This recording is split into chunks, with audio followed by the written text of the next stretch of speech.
We've been having a funny conversation. Oh God, such a joy. The rest of the podcast is going to be terrible. No one is going to have any good points from the rest of it. No, not happening. Well, now we are live. We did not have any conversation before this, though. So they're watching. You guys are in it. I like that. Can you hear my kid? It just started. I can hear her. Oh no, she's okay. She's with her dad. Are you okay? That sounds like a depth charge scream, just to see what's going on, what she can get away with there. Yeah, a little bit. I did tell you just before, but we are a little bit late to logging on because. Oh my! You guys okay? We're really only 40 minutes away from me having to yell at my voice. That's going to happen in the other direction. So it's like, yeah, okay, we'll check on them. Yeah. Yes, we're a little bit late because like my husband like just got home, and so he was running a little bit late himself, and then I ran downstairs to like make sure Anna was okay, and I found her playing with cat food. She had like one rubber glove on, and then was just like scooping the cat food. And she doesn't have clothes on either because, why put a toddler in clothes right now? She had clothes on earlier, but then we did some painting. And so it's like, all right, well, we're not going to do any more of this. Like, no, all her clothes are covered in paint. Yeah, so no clothes, just a diaper, one rubber glove, scooping out cat food. I was like, this is, I don't know. The rubber glove is the part that makes me wonder the most about it. Like, kids will get into pet food and they'll experiment with it. And that's not bad. That's not... don't call the poison hotline for that. Where are you getting rubber gloves? Well, it's because it was in like our cat stuff. It's in the mud room, and so I had some gardening stuff there too. So that's where she got the rubber glove. Was from these like, so yeah, she's just and they're cleaning rubber gloves because those are like cheaper than gardening gloves. And I just like got them at the dollar store and was like, this will work. And I don't know. So yeah, it's ridiculous, but it almost kind of looked like, I don't know, some sort of like 90s band album cover. Just like a total. Like, it's not quite Nirvana, but it's like Norvana, something like that. Yeah. It's like knockoff Nirvana band cover. That's what that is. Yeah. I kept asking her, I'm like, did you eat that cat food? And she goes, yes. And I was like, well, did you eat the cat food or did the cat eat the cat food? And she's like, yes. I'm like, I don't know. I didn't catch you eating it. So maybe not. 2 years. She'll be fine. She'll be fine. She'll be fine. I think my sister was the dog food eater in my house growing up. Yeah. I'll throw her under the bus on that one. Yeah. I think Franklin never got into the pet food. Monty was never really like. We lost our dog and our cat really early on into Monty's life, so he never had those type of situations. No, they're right now. I've got them downstairs. As part of my excellent teaching strategies, we do edu screen time, which is just translation for I find a documentary and I throw it on, just whatever, like look through Netflix and Disney Plus, grab a documentary. Yeah, that's what you guys are watching. Learn something. They're watching Tiger King. Is that what they are 100% watching Tiger King right now. They gotta learn. They gotta learn that sometimes the model for Scarface is maybe the only one that doesn't need to be in prison. That's what they need to learn. He's already been to prison. He's served his time. He's still putting monkeys in diapers. So I don't know. Maybe he should still be looked at for animal abuse. That is just a collection of horrible people. I don't understand why some people are fanning some of the characters, and like I get that it was a fascinating watch. Right. Wow, all those people need to be locked up. Yeah, right. I hadn't watched it. Oh, you haven't? I haven't watched it. Well, it's one of those things that like it took off so fast, and everyone so quickly was like, "Yes, watch it." That I was like, "Nah, I'm gonna go watch it now." We watched it at some point I was watching it, and I was thinking, hey, there are two different producers that were working on this, and you can look at it from the filmmaker's perspective, and from that part, it's a major tragedy. The guy who made the Tiger King documentary for Netflix, you can see him gradually, he jumps on camera a couple times, where see him having the mental breakdown because he has lost the thread again. It just this story kept unfolding and unraveling, and he loses 5 years of his life putting together a documentary. Wow. Okay. See, that I'm actually more interested in. That one, there should be a documentary about that guy. That guy making and it. Honestly, he deserves a lot of credit for some of the editing that he did and some of the decisions. I think also people need to realize there was a lot of editing in that, because they just came out with a story that apparently Joe Exotic, the Tiger King guy, horribly racist. You don't get that vibe at all, except you're like, well, he is a guy that owns tigers and lives in Oklahoma, so maybe. Yeah, right. Yeah. But he loses 5 years of his life, because you could see him. He started off by making a documentary about reptiles. Oh my God. Then it became a documentary about people who own tigers. And then it became a documentary about Joe Exotic. And then Joe Exotic ran for president.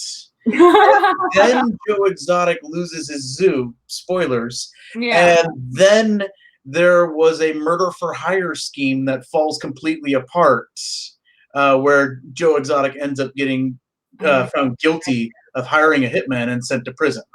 And then there are all these other subplots of maybe this one lady fed her husband to tigers. Yeah. Maybe this arson was caused by Joe Exotic. Maybe this guy has a sex cult and this guy has a sex. There are a lot of sex cults. Just kind of. There's a lot of. It's a good just sex cult for. It's good family viewing, is what I'm saying. It's really, like, you watch the whole thing and you realize it's still going. Like, there's still, eventually the filmmaker, he just punts on it and he's like, no, I'm done with this. Like, he walks away, he sends it off, because there's a whole other TV guy there. There was a reality TV producer who was one of the other subplot characters. He was filming Joe and was going to make him into like a Pawn Stars or Orange County Coppers, those guys. He had the personality to be a great reality TV star, which means he's a terrible human being. But also this reality producer, he's working on it. And then he loses all of his film in the middle of this other documentary that's watching it, because the studio he was working in gets set on fire. A clear case of arson. Whoa. Yes. Okay. And his mental breakdown, where I think he's out of the business entirely now. Like, he'd done a lot of stuff, and he actually he gives up all the possessions that he left at the zoo. He grabs his dog, gets in the truck, drives away. It's like, done. Yeah. They broke a reality TV producer. That's how crazy the events were. That is not that's not easy to do. It's not easy reality TV producer, also known as Satan. Like, they're not. Okay, but here's the thing. I've actually worked on a number of reality TV shows. And what was funny, so I worked on do you remember the MTV series True Life? Yeah. I worked on an episode called, what did it end up being called? I know its working title was Bad Boys of Cleveland. Okay, so it was all about this like underground male prostitution ring in Cleveland, and a lot. It was actually super interesting. And like the guys, they were all kids. I mean, they were all really young. They were like early 20s, which at the time I was too. But they were all just like super sweet young guys, and they were like just all came from bad home lives and were just trying to like make a living. And but what was so interesting was that they were so excited to be on this reality show, and what they thought, MTV is more of a documentary than so much a reality show, or True Life is. And what they thought the producers wanted was like absolutely not. So like they just kept like, they would escalate things super fast. It would be like, oh, hey, you left dishes, because a lot of them lived together. It was like, you left dishes in the sink. Your mother's a whore. And then they'd start like fighting and get into like insane fist fights. And I remember at one point, like the producer, she was also a camera operator. She was just holding a camera and she was like, ugh. Because it was like, were they like trying to New Jersey housewife? Yeah. They just thought all that the producers wanted to see fighting and conflict. And it was like, no, we're actually curious about your lives and about the day to day. And like, a lot of them were gay, but they all had girlfriends. And like, it was just like a very interesting thing. But instead they they just kept constantly getting into like fist fights because they thought that that's what the producers wanted. It was like, yeah, I'll never forget that producer just being like, oh my God, like, not another fight. It makes me wonder because I watched a lot of, we're watching a lot of these nature documentaries now, and I have to, there's a part of me that's wondering, like, how exactly are they doing some of those? Because there was one, there's like this Monkey Kingdom that I was watching where they focus mostly on this lowest caste member monkey of this 50 I'm going to talk monkey drama for a little bit here. It's just like Tiger King, but she basically, there's like a coup that happens, they lose their kingdom, their whole their tribe has to go hide in the city for about a week or two. They get stronger and then they come back and they take over, and so she gets elevated from like the lowest caste all the way up to basically the monkey queen of this tribe. And it was fascinating, first off, that apparently they have a class system, and they definitely do. Like there's the top branch monkeys, the middle monkeys, and then there's like the ground monkeys.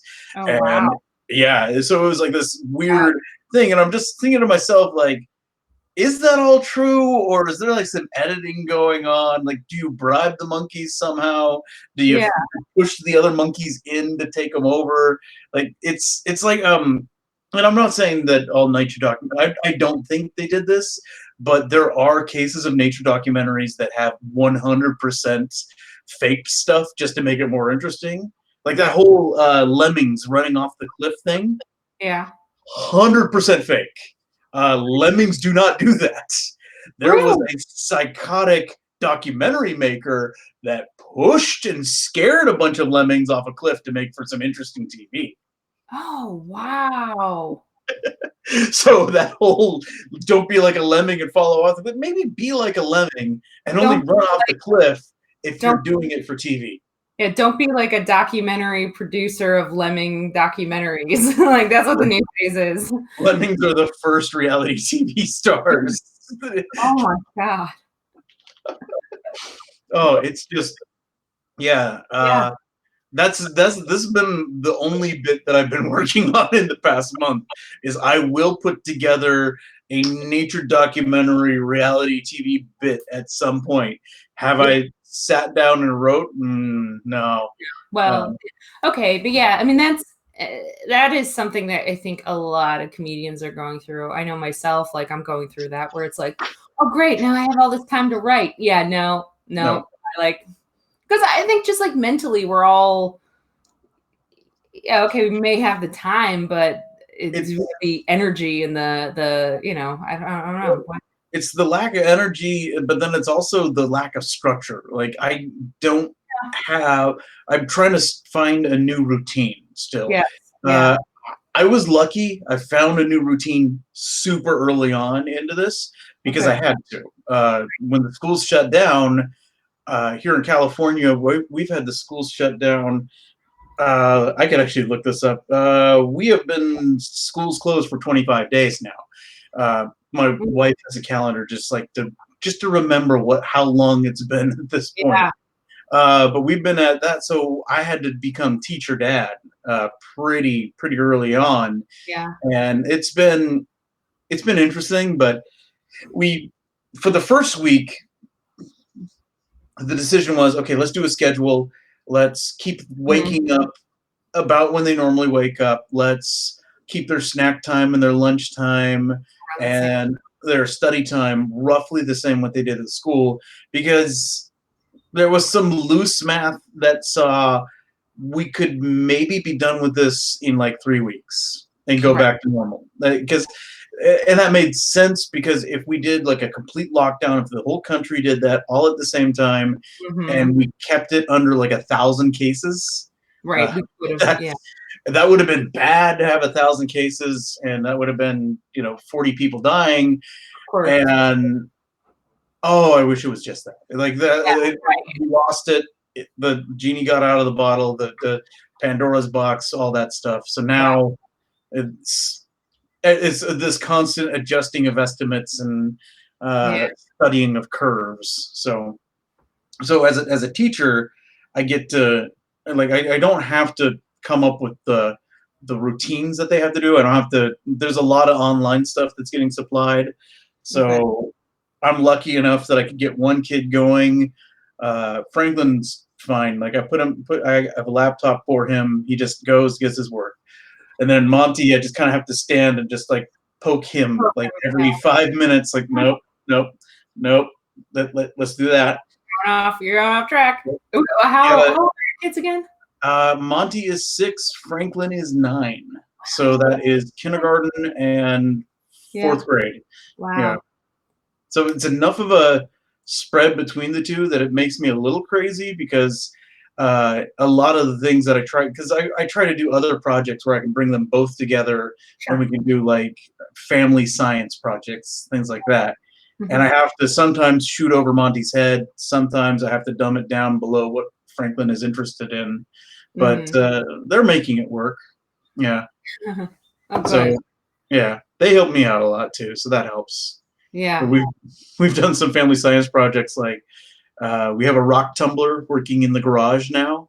Oh, cool. I've been posting some pictures of that on my Instagram, where it's basically like you can get it from Michael's or online, things like that, and it's just like this rubber dome thing, and you just fill it up halfway, put some water in it, and there's like some grit. It's basically like sandpaper, but a lot looser, basically, and you fill it up and it just rolls for like a week, and then it just becomes like this slurry, and then we take it, we drain it out, and we rinse it off, and we're making gemstones, basically. Oh, cool. Speeding up thousands of years of how rivers smooth stones. Yeah. No, that's awesome. We accidentally, I mean, again, my kids too, so I'm not really like doing structured classes so much, but she accidentally found a fossil the other day. We were like on a walk, and she just like stopped in front of a funeral home, mind you, that had like a rock bed, and she's like, rocks, and she just starts digging in there, and I was like, oh, okay, this is happening, like that's fine.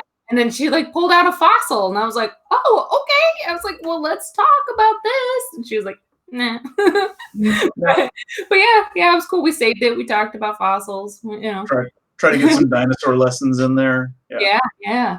So yeah, we've definitely done dinosaurs as a strong topic often.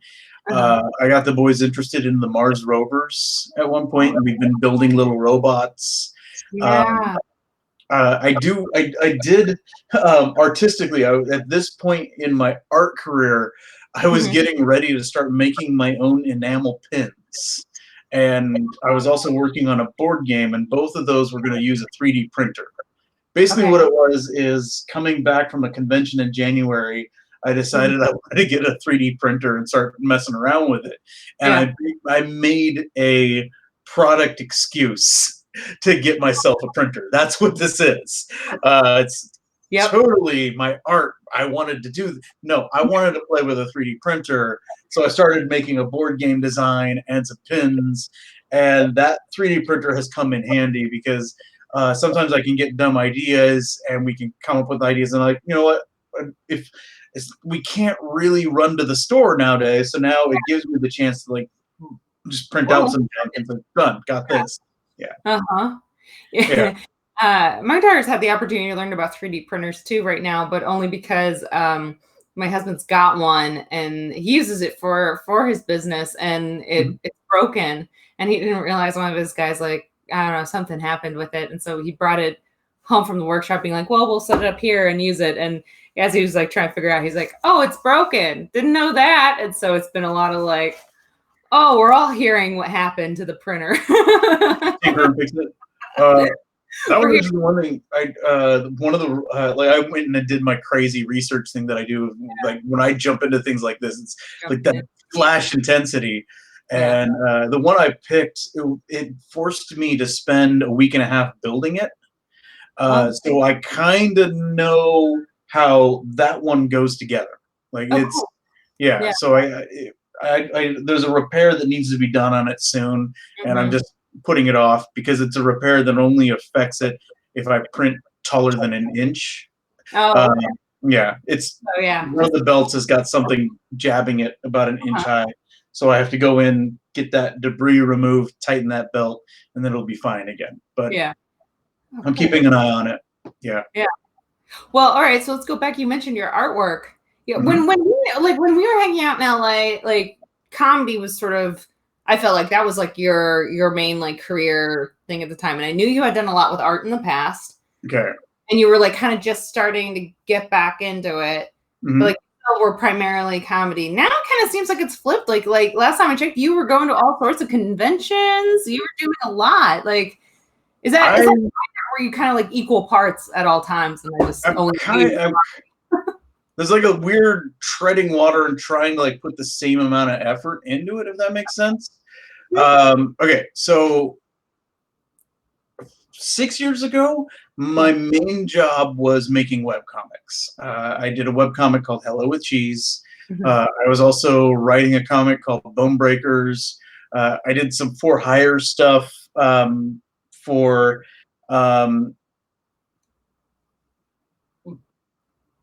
awkward pauses. I try to think which ones are still covered by NDAs. It was weird. I did a lot of corporate comics that they had ideas for. Like there was one video game company that makes a box type system, and they went to E3 with this box, and they face planted so hard during their big giant presentation, and everybody said that this box was terrible. So then they went back and they gutted all this software, if you will. Like that was like a question. I don't know what company that would have been, but we had this whole thing that they were going to come out with this whole media rollout, and they were going to make cartoons and comics and all these things come with the video game system. But because the CEO said some dumb things about it, they were like, we're cutting the budget on the promotion of this, and we're cutting all those extra online things. And so then we watched our whole comic that we were spending 6 months on just get crumpled up. I worked very briefly for Dungeons and Dragons. And Hasbro, they're the owners of that. And I think because we kept trying to make fun of My Little Pony, they were like, no, we're not going to put that in the comic. And they didn't quite. That was a weird one too, because we wrote them basically a playbook of how to correctly launch a webcomic. They then completely ignored it. Our comic didn't do well because they didn't do what we asked them to. They released it completely out of order. They did like, this is going to be page 7, this is page 3, and now this is page 9.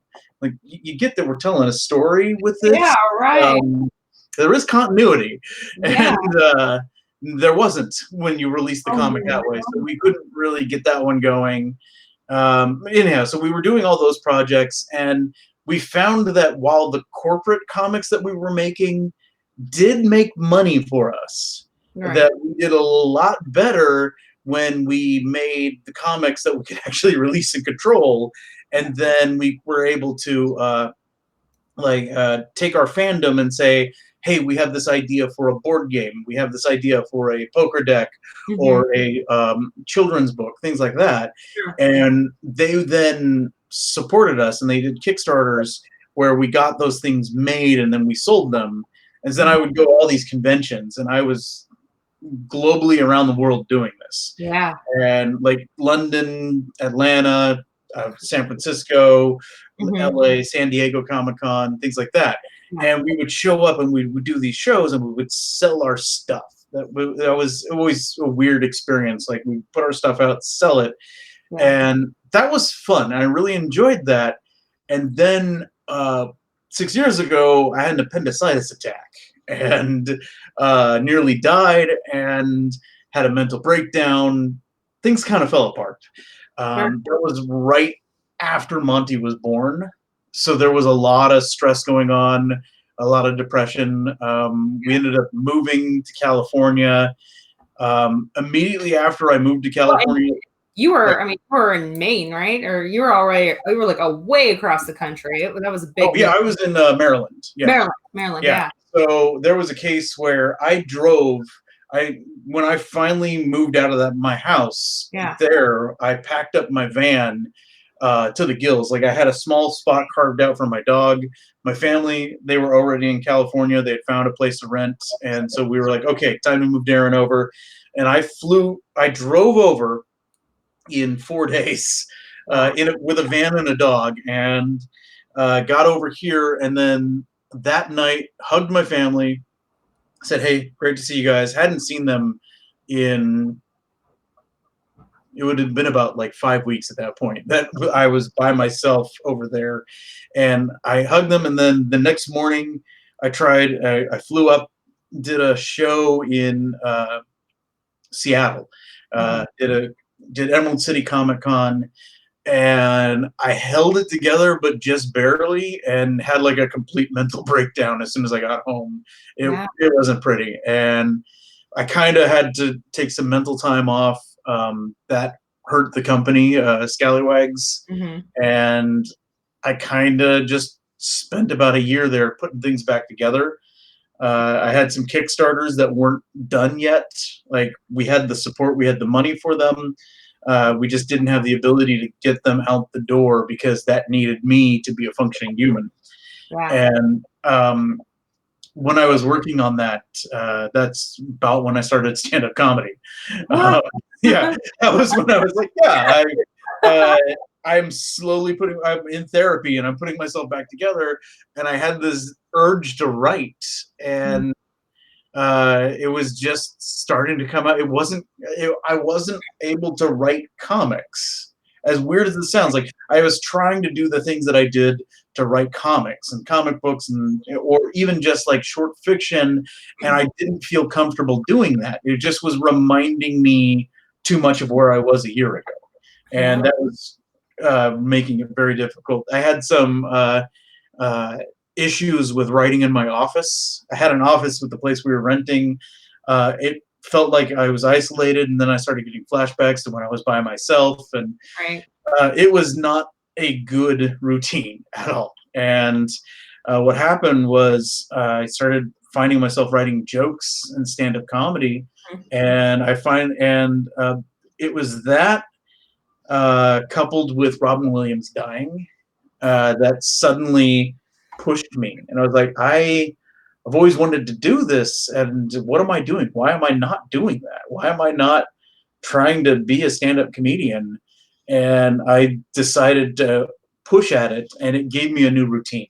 It gave me like go to open mics, write jokes, write something new each week, and just I pushed myself. I got that going, and I finally started to feel human again because I had my routine. I had something to write.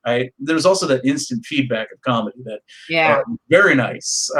It made it so that I had been missing meeting fans or giving panels where there's like hundreds of people in the room listening to me. That level of attention, it's very tough to have that taken away from you completely. And so I started getting that part back, started feeling better about it. And was it 2 years ago? I want to say it was about 2 years ago. I finally signed up for a convention. I was like, yeah, let's do this again. Yeah. And I grabbed up all my old merchandise. I still have like the band. I mean, a couple hundred copies of the board game, the children's books. I had gotten the children's books, the second children's book, Monster Numbers. I started getting that out in the mail, and that started making me feel better. And so I had the merch, and I took it to a show, and I did well. I sold it. It took me about 2 hours to get back to where I was. This is about 3 years ago now that I think about it. And so that it made me feel good again to do that, to be back in that world. And it also reminded me I do not make a lot of money doing stand-up comedy. I forgot. Oh yeah, when I go to conventions, I'm actually supposed to make money like that. Like I pay for the month when I go to a convention. Like people weren't trying to buy board games with sweet potato fries, and yeah, there wasn't like no one was offering exposure to pick up a deck of cards. Like, don't expose yourself now. No. There was like, this is awesome. I appreciate you. I want to give you money to show my appreciation of your skill. Like that was nice. That was a nice thing to do. And then I started doing comedy at conventions and sort of mix the two together. Yeah. And that's really nice because I do okay as a comedian in clubs. Like I get pretty good laughs. Sure. In bars, I have a whole different approach that I have to use. Yeah. At a convention, I can just go right fastball down the middle and be myself. Yeah. Exactly what my comedy is, and it hits hard. It's my audience. It's 100% my target audience because that's who I am. Yeah. Well, because you always had Nerd Cred show, right? Was called at Flappers? I remember doing that. That was fun. But yeah, you had the you were trying to find your audience within that club, which can be tricky. Yes. We can't control. Even though you could put a million flyers out that saying this is what this show is, doesn't control the people who just kind of walk in and sit down and, what with these nerd jokes. Yeah. I did a variation. I was at somebody else's, because there's a bunch of other nerd comedy shows at clubs. Yeah. I did one, and I distinctly remember I was headlining it, and right away I opened with like, okay, so this is the part of the crowd here that are nerds. This is the part of the crowd here that they're really supportive of their nerd family members. And thank you for me. You guys are not getting any of this, but you're here for us, and I like that. Yep. Yeah. Whereas Nerd Cred now is evolved to where I take it to conventions. I took it to the big one I took it to last year was Gen Con. It's this board game convention in Indianapolis. I think I, at the very last minute, like pinged you real quick because I was going to see if I can get you to come in from Cleveland. I don't know if I remembered or not. There was a lot of organization on my part. It was a very stressful month. Yeah. I don't think I got that because I will totally go. Okay, Indianapolis next year. Okay, because it worked. It was a crowd. They had me headline one of their ballrooms on a Saturday night. It was like, I'm not ready for this, but I'm ready for this. Like, here it is. It's here. Yeah. I did a 50-minute set, and it was just so good. It was the best comedy I've ever done in my life. It was everything about it was perfect. Yeah.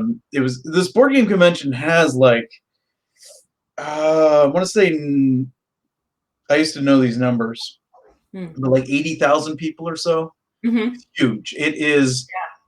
It's on par, not San Diego Comic-Con or New York Comic-Con, but any other major comic book convention. Like San Diego, New York are insane beasts. But then you have like Dragon Con, Gen Con, Otakon, Anime Expos. And Anime Expo is a little on the big side. But I've done comedy at Anime Expo recently too, and that was fun. But that's becoming sort of like I'm trying to stay nimble with this and adjust what it means to be a comedian, and also with my other nerd things. Yeah.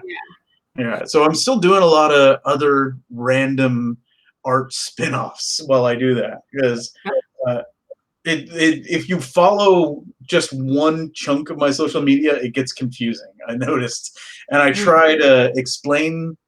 It's tough explaining my job. Like, okay, so I'm a comedian. I write a lot of stuff. Sometimes I act in things. Sometimes I try to make video things. Sometimes I design board games. Sometimes this was me at NACA, by the way, trying to explain what exactly I could talk to kids at their school about. And it was like, well, okay, so here we go. We could do this or we could do that. Like it's you know what? I had the same experience. I went back to my high school's career day this year, and I was like, which career do you want me to talk about? Like comedian, filmmaker, social media manager, what do you want me to talk about? And she was like, filmmaker. And I was like, okay, sure. Like that's smart. With career days, you pick one. You only get one. Just narrow on that one, and that's who I am. That's exactly it. Because otherwise, way too confusing. I like picking up and dabbling things, and then figuring things out, and then sometimes I'll just drop it cold. Other times I'll like hyper focus on it and try to get to some level of expert about it. Like the Lego art is another example of those, because I started doing those. Okay, so one of the tricks that I know about conventions is that if you're sitting at your table, if anybody's watching this, they can tell I don't sit still very well. Like that's kind of weakness for me. I'm very fidgety. I'm very distracted easily, and there's moments at conventions where nothing happens. It doesn't matter what convention you're at, you will get a bubble of no people.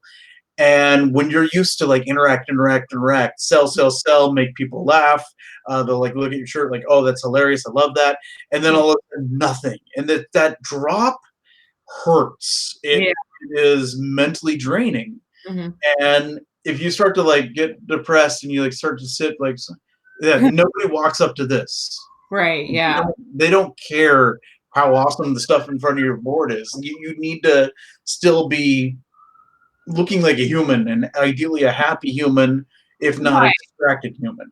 Yeah. And I did this show at the Anaheim Convention Center, which is immediately across the street from Disneyland. Well, technically California Adventure, then Disneyland. But that also means, for those that know it, so then if I'll do my map here. So if this is the convention center, this is California Adventure, this is Disneyland, that means then over here is Downtown Disney, which has a Lego store. Yeah. So I actually, on the way back from the first night at this one convention, I just bought a bunch of Legos, and they had the pick-a-brick on the wall, and I just filled up a pick-a-brick with some different color 1x1s, and I grabbed what's called a plate. They're like this big or so, and I started making a design the next day, both by drawing it out on my phone and by like putting it together with the bricks. And it was just to kill time. That was the only reason I was doing it. It was fun. It distracted me. I had amazing sales the rest of the day, and people kept asking me, what am I making? And it was interesting. And so then the next day I went back and that night I went in and I did a better drawing, because I have better use with my computer system than I have. I made a better bitmap, and I laid it out as a chart, and I brought all the pieces that I needed, and I made it on the spot that day at the convention, and I sold it at the end of the day. Everybody was like, I want that. Yeah. Oh, good. So then I started tinkering around with that and started making more complicated designs, bigger designs. I've made some that are 3 foot by 3 foot. I always make one that's like 3 foot by 3 foot, so I could put about 5 feet above my head when I'm sitting down. That way, if you're 50 yards away, you can see that thing, and you draws people in. Yeah. And occasionally that piece will sell. And then I'm like, got to make a new one. It's it's a little bit frustrating and fun at the same time. Yeah. I'm mostly putting those together just to kill time and hoping that I'm selling the board games, the T-shirts, the poker decks, that stuff. Right. That's my profit. And then the big fancy stuff is just the attention grab. Yeah. That's amazing, though. It's fun. I'm getting excited because I'm getting a new computer rig in the next 2 weeks. I am finally. I've been drawing on my phone, actually, using the little stylus that it has, and I've been doing that. I started drawing every day in January. I'm not letting anybody see it too. I'm just like, I'm getting better, but I'm still not letting anybody see it. I still don't. Most of what I do is still rotoscoping for it's tracing, and I'm getting better at that. And I'm forcing myself once a week to do some freehand stuff. But when my freehand looks like what I began with rotoscoping 2 months ago, then I might start sharing that. It's weird because I've been making comics for a total of about 13 years. I made my own webcomic, written, illustrated by, for about I did that for about 3 months. It was a comic called Dear Pirate, and I had people send in questions asking for advice, kind of like Dear Abby.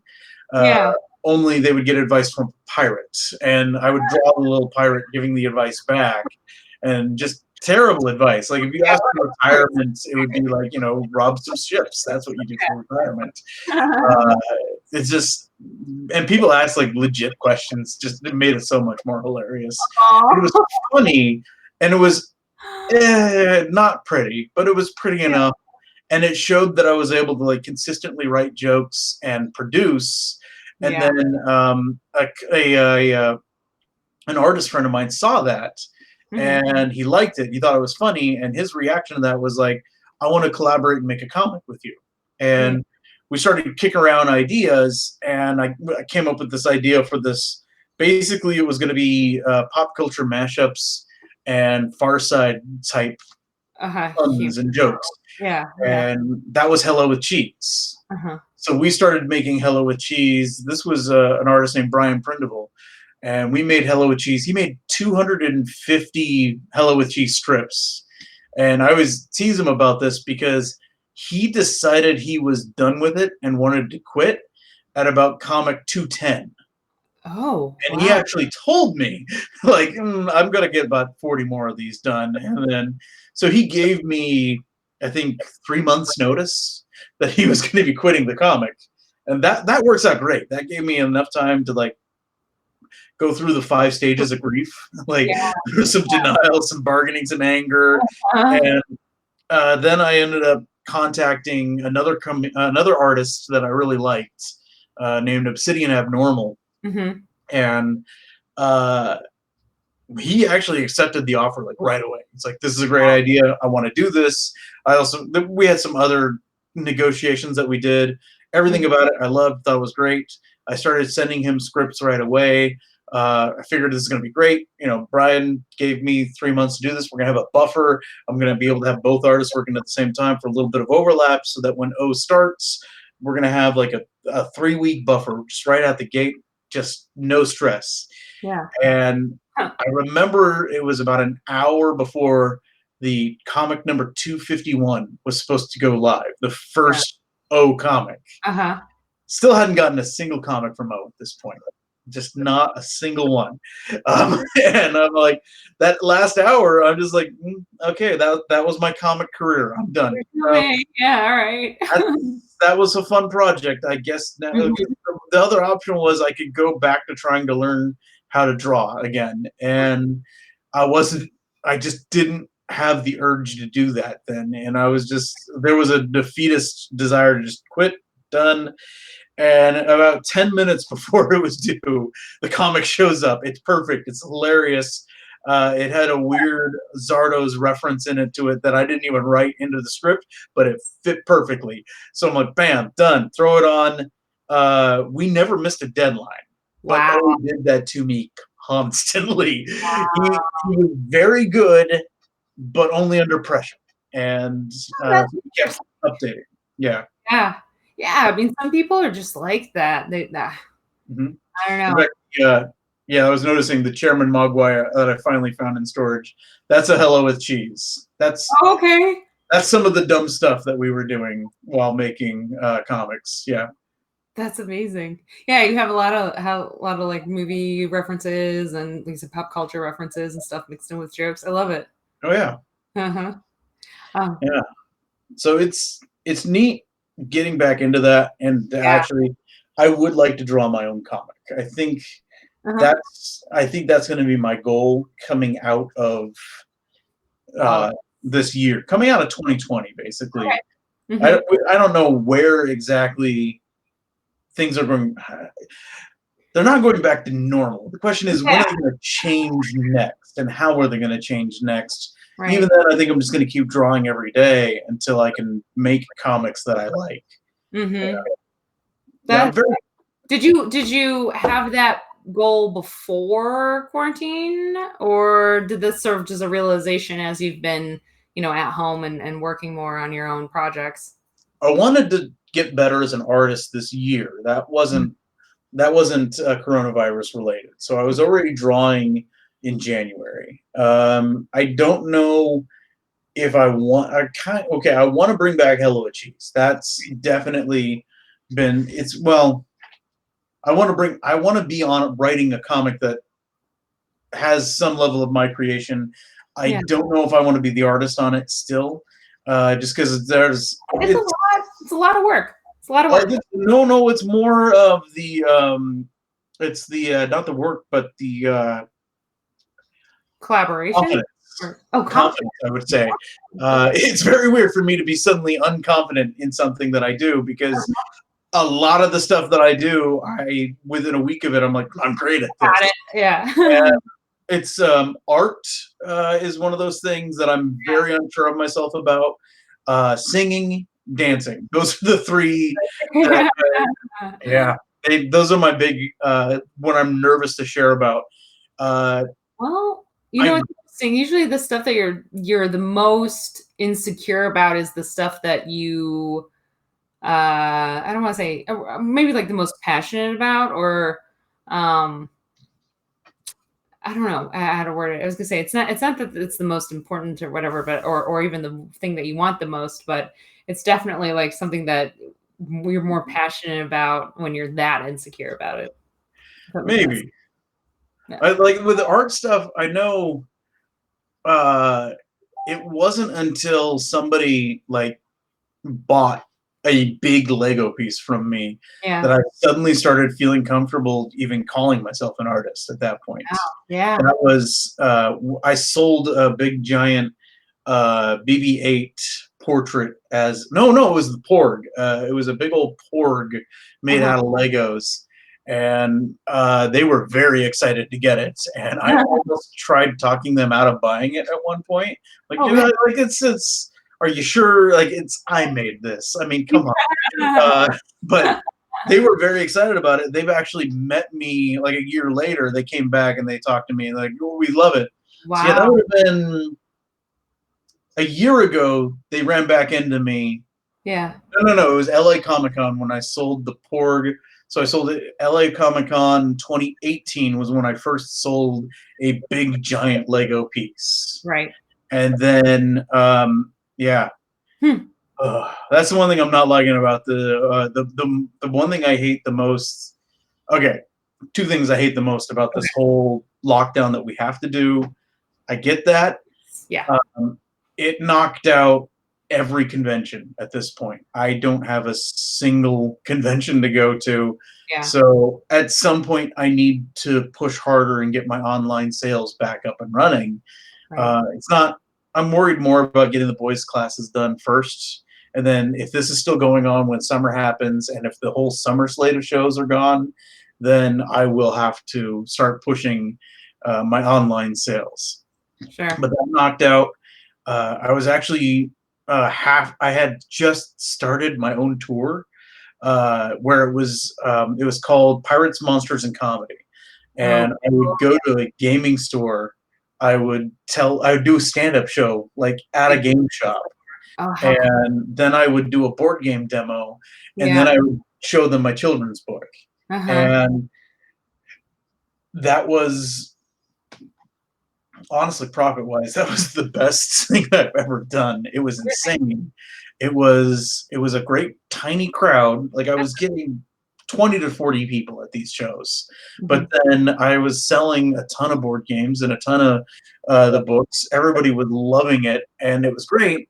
And I think 2 weeks ago was supposed to be the second leg of the tour. Next weekend is supposed to be the third leg, and everything's just being rescheduled. I had an East Coast tour ready to go, and it was going to get unveiled about a week after the lockdown started happening. And then I was like, you know what? Let's just not unveil it. Yeah. It's so hard. I had to look at my calendar today for the first time in God knows how forever, because there's been no need to.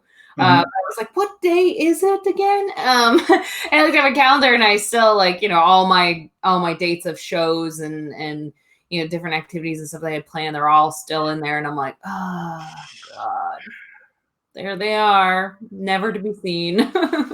You know what? I was about to point out to you, just to remind you that it's definitely Wednesday. No, it's Thursday. It's Thursday. And I was like, wait a minute, we're talking to each other right now. And I was supposed to be on your show Thursday because we're going to be doing the online comedy tonight. Yes. That's the only comedy show that I have going right now. Well, I apparently we're starting to do that. We're trying different creators. We're starting to book these online comedy shows. I'm kind of liking them. It's interesting. I haven't done one yet. So okay. This will be interesting. I'm still tinkering around with how I want mine to work. Sure. So there's going to be sort of a talk showy level to it. Okay. That basically I might dip in because it's tough doing like a solid 10 minutes of bits with just 5 people laughing. So sometimes I'll intercede. I'll do my best not to upstage anybody that's in the comedy slot. And it's kind of like, you know how a comedian will go on a Johnny Carson type show and they will basically just do their bit from the couch. But it's like probably it's more of a communication form. Yes. Yeah. That's what we're looking to do. I feel like that's going to be slightly better to listen to for people. Yeah. Yeah, the online shows I've been very curious about them. It's really funny, actually. There was a push here in Cleveland to not do any at all because some comedians thought that I think it was actually just short-sightedness of what was going on with the pandemic. Yeah, how long this was going to last. But initially in Ohio, it was like, well, it's just 2 weeks, guys. It's just 2 weeks of doing this, and that's it. And we all kind of like believed it, and even though facts were flying at us saying like, no, it's going to be longer. We're like, yeah, but 2 weeks, And so there's a push here not to do any online shows because comedians were afraid that it was going to make audiences lazy, that they wouldn't actually come support us when this was all over because they had seen us from their living rooms or whatever. I was kind of like, I don't know what. That really is not how audiences work. Right. I was like, still are going to come out to see you if they were going to come out to see you, and if they weren't, they never were, and they're not going to watch you in the Zoom mic for sure if they were never going to come to your show. The reality that I think, if I'm using my lessons as an old school webcomic creator, we used to get yelled at by print comics all the time. They thought, why are you taking your comic and just putting it online and giving it away for free? Why are you doing that? And the insane thing is that the top webcomic guys, we're talking like the Oatmeal or Penny Arcade or those guys, they were able to make books out of the things that people have already read for free and sell it to the people who have already read it and have better sales than what the print guys were having. At my best, I was like, we were doing 50,000 hits a day on our webcomic. It's good. It was good enough that we were invited to maybe 5 shows a year. That was our level of, we were professional, but just barely. We were just scraping in there, and we were doing really good book sales with it. We would print a book and it would sell 2,000 copies. Wow. So there is something to be said for taking your product, your entertainment product, and putting it online for free to build up the audience. Right. Especially if you can do in-person meet and greets, because people will want to be in person later. It's definitely a case. It's an ability for us to build our brand, to build our audience, and to do that. And I'm not just trying to talk myself into this. I think a lot of the other business model that is a great example of this is the New York Knicks. New York Knicks, when they first existed and they had cable TV only as the only way to watch them, never sold out a game, never. Then they adjusted the blackout restrictions. They got their games on broadcast television. Even if it was just Saturday afternoon, broadcast television, early days of the NBA, they got people to start regularly watching them in TV, and then their in-arena ticket sales shot through the roof. They started selling out games because now you have more fans of the product. You have more people that want to go to it. Right. it's one of those weird cases where you talk about exposure and how exposure is bad and all that stuff. Yes. Yeah. However, if you can control the exposure and you can keep getting those fans back, that's a very good thing. Yeah. Yeah. Absolutely. I do want to sort of go back and touch upon one thing. We'll have to start wrapping up because we've been going for almost an hour, which is great. Yeah. But I going way back, you touched upon mental health. You especially touched upon like after your second son was born, going through this. And I think that's a really interesting note because I think a lot of times there's a lot of I guess support or just openness right now anyways about postpartum depression, and there's a lot of openness about depression for mothers, and I don't see that for fathers. I don't know if you do, being a father, if you've seen that, but I don't see that sort of help for fathers, and it's something that like I find I really find it refreshing that you're like, hey, my second son was born and you were going through a lot of other stuff for sure that contributed into it. You know, but I think it's important to note that's like, hey, dads, it's okay to also be having, you know, emotions during that time. Anxiety, stress, things like that. Because the good dads, at least, are also going through it. You guys are also waking up. You guys are also, you know, doing all the, you know, stuff. It's not just back in the 1950s of like, all right, I'll be in here smoking cigars and quiet down, children. You know, it's like, no, real fathers are involved. Gonna go flirt with the nerd. Don't mind me. Yeah, right. And if you're involved, though, you're gonna also experience the emotional roller coaster that is being a parent. Yeah, and I mean, it's a very delicate line to walk for the dads there, because I still wouldn't feel comfortable complaining about it.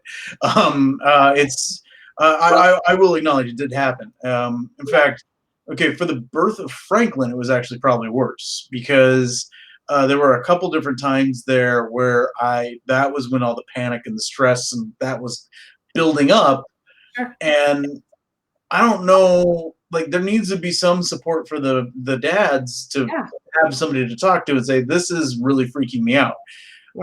With Franklin, I remember that because I had been at a live art show the night before. Before anyone starts looking at me like I'm a monster here, what happened was he was a month premature. And so we actually had it scheduled out. I had an art show thing. I got home from Baltimore at like 4 a.m. And I had to wake up that next morning at 8 a.m. so that the wife and we can get over to our pregnancy lessons.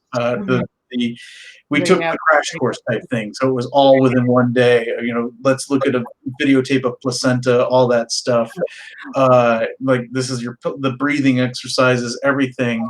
And we got home from that class, and I had a party to go to that night with Kendra, and I just like I need an hour nap. Like I'm gonna lay down on the couch. I need this nap. I'm dead tired.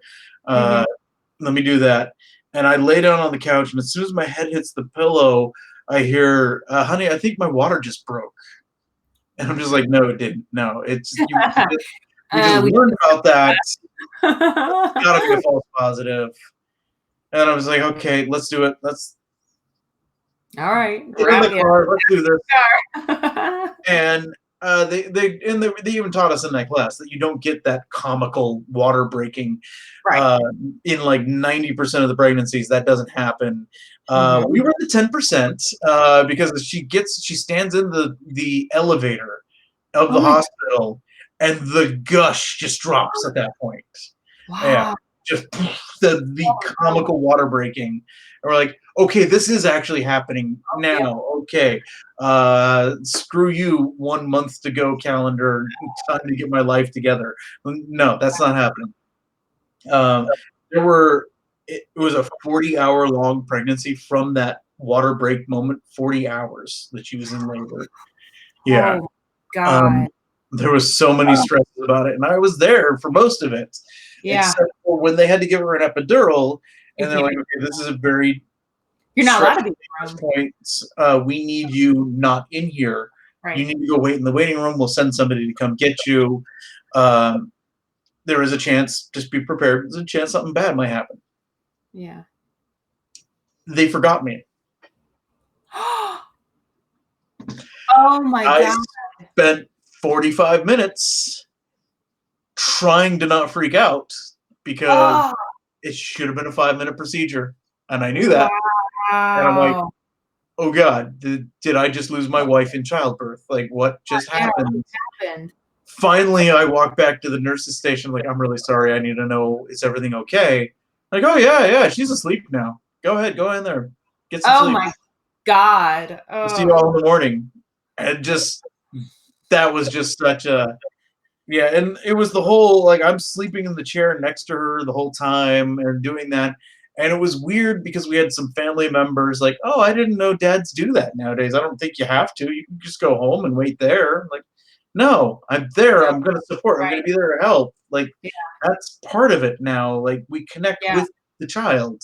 Yeah, it's and I mean, it is very weird, like how I guess different generations, and they're like, oh yeah, dads do that, and it's like, well, yeah. Hey, there's two parents here; they can help out. And I get there's like the attention switch. There's a lot of what leads to the postpartum is that a pregnant woman starts to become something of a center of attention, and then everyone then focuses the attention, and they take the attention away, and that can hurt. So I don't think men get that part as much. Like, we don't feel the attention drain away, but there is still the stress and the anxiety and the like, you have a life that is dependent on you, and that can really it's like it pulls your anxiety and stretches it drum tight. Right. And also the physical tiredness of it too, because a good dad is in the room and holding her hand and sleeping on the couch and stuff like that. And you're tired and you're up too. And although you might be physically pushing and going through that, there's still a right to be tired as well. Yeah. So I mean, there's just a lot of different. Yeah, I don't know. I think as a society, we will do better if we, allow men to say that they're tired.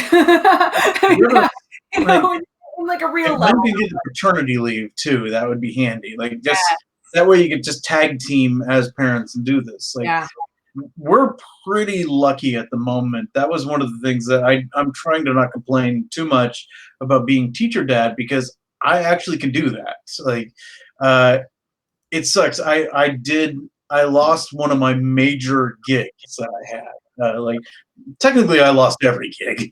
Like, I don't have conventions in my tour.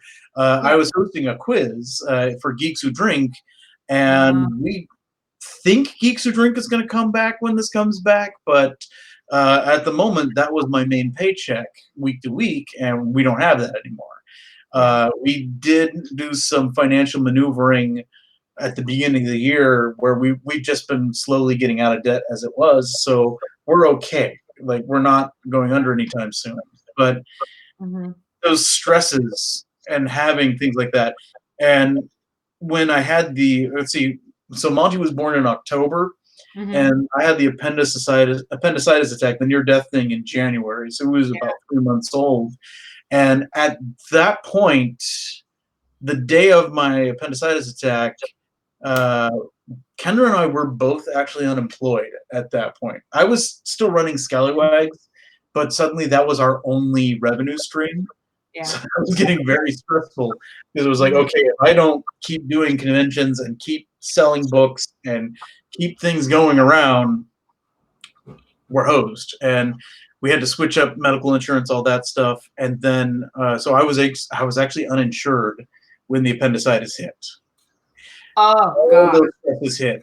Yeah. And that's stressful right there. Yeah, spending a week in the hospital to save my life, because the day the attack happened, Kendra had a phone interview with a tech company here in California. And we had already decided that we wanted her to look for jobs in California, and I would move scallywags to the West Coast just to, it's my company. I can move it. Right. My only employee was a contractor that lives in Colombia. So Colombia, the country, not the city. Right. Yeah. So it got confusing because I was actually living in Columbia, Maryland, and he was living in Medellin, Colombia. So, so we were like, okay, let's do this. She has this phone interview, and I was actually ignoring the symptoms of the appendicitis attack so that I wouldn't bother her during her interview. Oh, wow. She got the job. To my credit, he got the job. Yeah. I nearly died. So he would take me to the emergency room. And then it was during the recovery when I started slipping and I missed deadlines. We weren't updating Hello with Cheese. We had to put it on hiatus. Then we had to put Phone Breakers on hiatus. And that panic of all these revenue streams are now gone. And then I replaced all that panic because Kendra then got the job. So now I had to figure, and that gave me something to do, but it was a very stressful thing to do. It was figure out how to sell the house, clean the house, move, get us all cross country. And I got that done. But again, there's only so many times that you can just like slap on that stress and come out of it in one piece. And right. Yeah.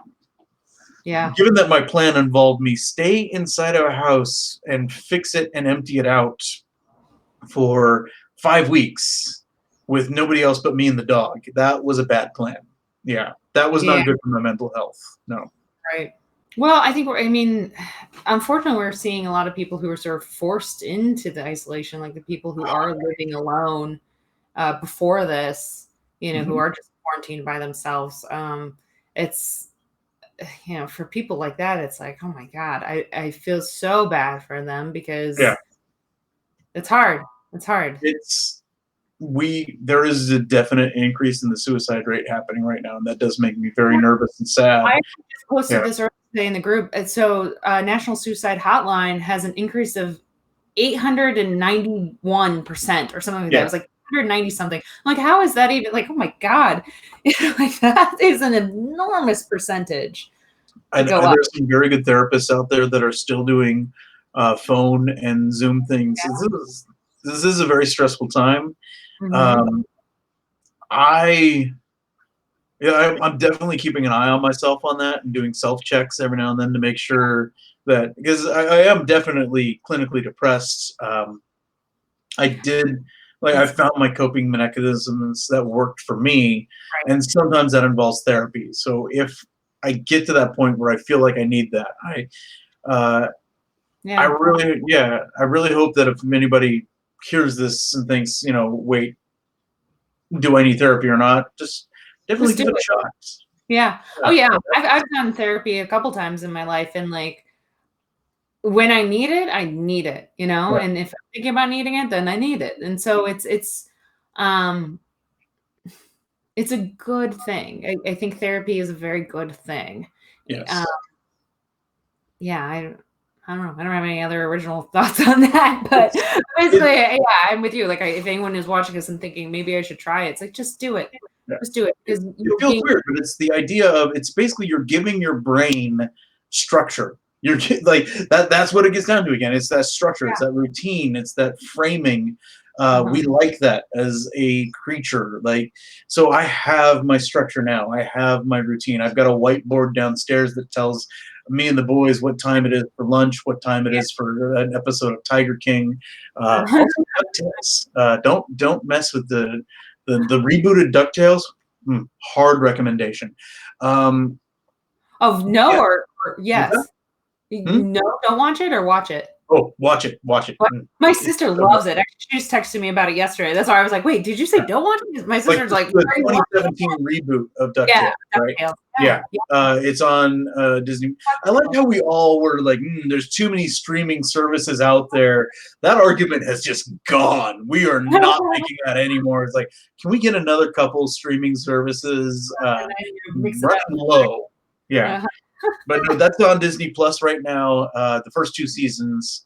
It's like David Tennant as Uncle Scrooge, and it's got a really good celebrity cast, but then it's got really good writing, and it's like hitting the nostalgia factor from the old 90s DuckTales, but also the nostalgia factor from the Carl Banks comics from like the 50s, 60s, 70s.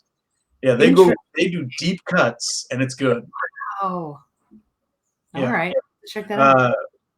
Sorry, that's me. Like I think about depression, and then I think about let's talk about cartoons. Like that's not at all projecting. All right. Well, we should wrap this up. Where can people watch the show tonight? How do people? Tonight, I have been linking them through my Facebook page, and then making it so that people can share it through there as well. So there will be a post through Facebook right now. Okay. I am recording these, and we will hopefully edit them down and make them more watchable as soon as I get a machine that will not crash when I edit it. That machine is showing up in a few weeks. Yeah. Okay. Very cool. I got part of 10 p.m. California time or Pacific time. 10 p.m. If that's for the live watch, honestly, it's going to be on Facebook tomorrow morning too. So if 10 p.m. is too late, or 1 a.m. East Coast, there's some reasons behind that. It's to get the boys to bed, and then then we record. So we'll make sure we have caffeine and we're awake, and we'll tell our funny jokes. Yeah, and it should be fun. Cool. Well, I'm looking forward to it. Thank you for being on here tonight. Tonight. Tonight. Tonight. For you, isn't it? It's 6:30 over there. 6:30 here. This afternoon. It's dark and gray and wet outside here, so it's like, It that's is. Right. I am going to complain about the weather because that's the level of audacity I have. We had snow this morning. We had sunshine yesterday and a tornado the day before. So like literal all over the place. It's been insane here. So yeah, the California. I'm so sorry. It's a little drizzly in California. It's 55 and wet. Oh no. I'm gonna go play Animal Crossing. That's what's gonna happen. All right. Well, good talking to you, Darren. I'll see you later tonight. Thank you. See ya in 7 hours, right? 7 hours. 6 hours. All right. See ya. Bye.